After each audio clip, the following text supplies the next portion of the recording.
Saudi আরবের আল খারাজ এলাকায় Iran হতে আসা ক্ষেপণাস্ত্রের আঘাতে নিহত বাংলাদেশি মোশাররফ হোসেনের মরদেহ শাহজালাল বিমানবন্দর থেকে তার পরিবারের কাছে হস্তান্তর করা হয়েছে।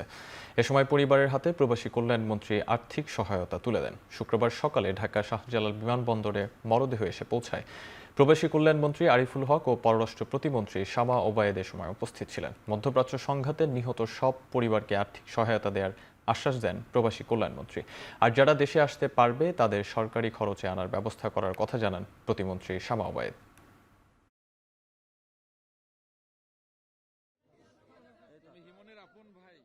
এই যে মৃতদেহ যে পরিবার, এই পরিবারের আর্থিক সহযোগিতা সহ তাদের এই কোম্পানির যে খরচ সেটা আমরা অফিসিয়ালি ব্যবস্থা করে দেব এবং তার পরিবারের বাচ্চাদের লেখাপড়ার জন্য আমরা দায়িত্বভার নিয়েছি। এই পর্যন্ত আমরা 5 জন বাংলাদেশি ভাইদেরকে আমরা হারিয়েছি মধ্যপ্রাচ্যের যুদ্ধে।